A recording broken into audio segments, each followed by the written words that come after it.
Hey, friends, your Bamenda man, your Ekona man, your Ngi man, your Bakuri man, and proudly so, your Anglophone brother. Welcome on this platform, bienvenue les amis, vous êtes chez vous. Sa Majesté Sénateur Cletus Lunzé, en deuil encore. Après papa, c'est sa femme qui nous a quittés. Très dur, très difficile. C'est notre drame qui arrive dans ma famille. Très difficile, très très compliqué les amis. J'espère que vous allez bien. Quant à moi, je me bats. Comprenez-moi, c'est un peu difficile pour moi, mais bon, j'essaie de rester debout. Quand ça concerne la justice et la vérité, je suis là. Quand ça concerne l'injustice et le mensonge, je suis là pour contrecarrer, pour dire que c'est le mensonge ici, ce n'est pas vrai, je suis contre cela. Voilà ce qui me guide. Ce n'est pas autre chose, les amis. Rien d'autre que la vérité. Les autres peuvent faire ce qu'ils veulent, ils sont dans ce qu'ils veulent. Vous savez qu'il y a beaucoup de personnes qui ont essayé de me juger ici, mais à la fin, ils ont compris. Ils ont compris que ma façon de faire, d'analyser, de comprendre l'actualité est totalement différente de ceux qui t'excitent. Je t'excite quand c'est la vérité. Chaque fois que je dis quelque chose ici, c'est la vérité. Et je suis pour la justice et pour la vérité. Je peux me tromper, mais je me trompe de bonne foi. Je répète, je me trompe de bonne foi. Quand je dis par là, bonne foi, je vais en disant par là quoi? Je me trompe parce que je suis un être humain. Je ne me trompe pas parce que j'ai reçu de l'argent, j'ai reçu ceci pour me tromper et autres. Non, non, non, non, non. It doesn't happen like that with me. Humbly, that's who I am and that's why I am here.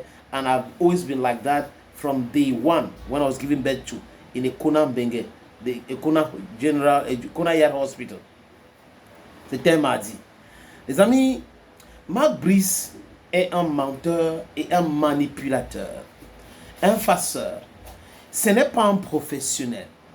Ou du moins, il peut, s'il s'intéressait, comprendre les choses. Mais quand quelqu'un a déjà menti une fois,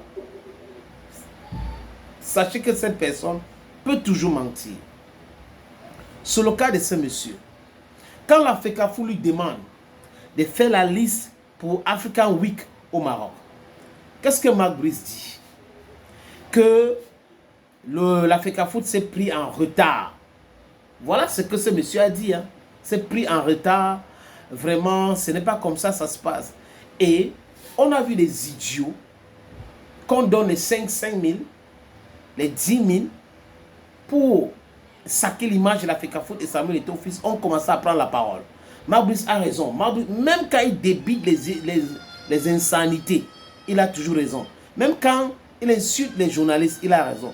Même quand il ment et que ça sent, tout le monde ressent ça, il a toujours raison.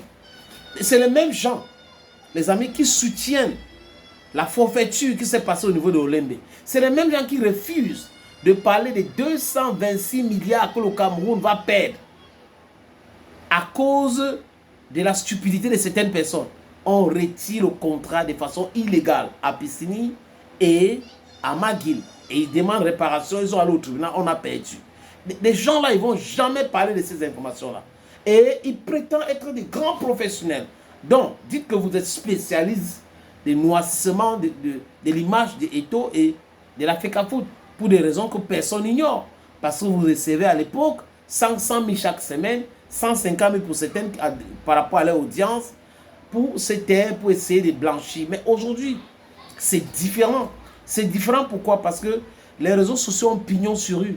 Ceux qui utilisaient les différentes plateformes à la télévision, à la radio pour faire ce travail-là, n'ont pas les mêmes audiences. Et les gens regardent plus les RS et autres.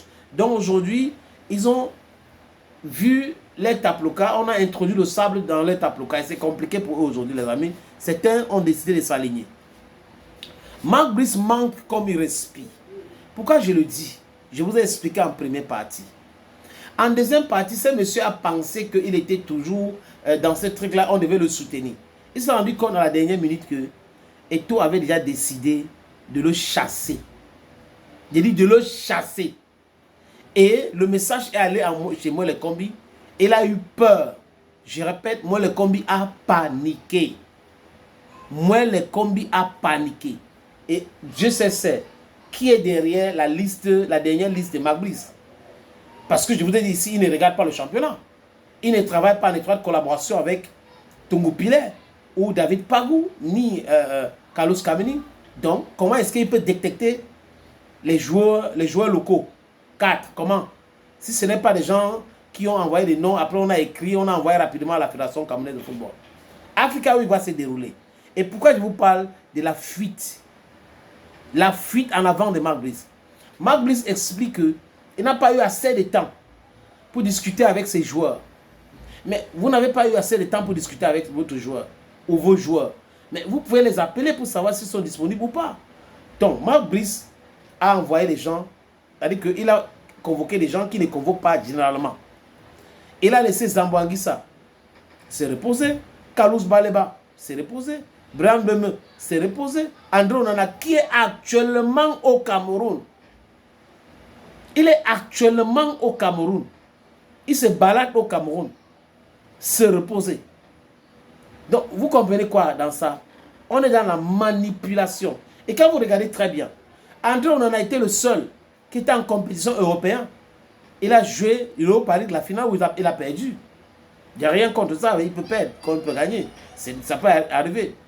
Donc, Zambo Anguissa et les autres ont joué le championnat. Baleba, Brian Beme, tout ça, ils ont joué le championnat. Pourquoi on parle de trêve FIFA et que les gars ne sont pas là? Ils se reposent par rapport à quoi? Alors que si vous regardez très bien, le Cameroun joue contre l'Ouganda. L'Ouganda s'est qualifié pour la phase finale de la CAN qui va se jouer au Maroc. Le Cameroun va jouer contre l'Ouganda et la Guinée équatoriale. Donc la Guinée équatoriale s'est qualifiée et tout le monde a vu comment la Guinée équatoriale s'est qualifiée pour la CAN. Tout le monde a vu la performance de la Guinée équatoriale lors de la CAN en Côte d'Ivoire. Et c'est une équipe comme ça, ou les équipes comme ça, au lieu d'aller jouer pour trouver un 11 entrant solide, vous les laissez et les gars se pavandent partout en disant qu'ils veulent se reposer et autres, et vous convoquez les autres que vous n'allez pas convoquer lors de la CAN. Quelle est la cohérence? Je dis et je répète, ce monsieur n'est pas un sélectionneur. Il est un aventurier. Ce monsieur est au Cameroun pour autre chose. Il n'est pas là pour le football. Il est là pour le règlement de compte. Les gars ont voulu régler les comptes à Samuel Eto'o-Fils. Ils ont allé chercher un chômeur mal élevé, mal éduqué pour venir au sein des Lions. Il ne sait même pas communiquer. Il manque comme il respire. Je vais laisser mes joueurs se reposer. Se reposer par rapport à quoi? Tu t'es pris c'est-à-dire que les autres pays, quand ils disent je vais jouer contre la France par exemple, ils ne se rendent pas compte que les joueurs français là, ils ont déjà un match amical. Ils vont jouer la compétition européenne et ils vont jouer le match amical. Pendant cette trêve FIFA, l'Espagne et autres jouent. Les gars sont en compétition, ils ont joué la Champions, ils ont joué, ils continuent de jouer. Et vos joueurs qui ont joué seulement le championnat pendant cette trêve FIFA doivent se reposer. Et vous me dites que c'est un sélectionneur? Il n'est pas le sélectionneur. Il est autre chose dans la tanière. Thank you, friends.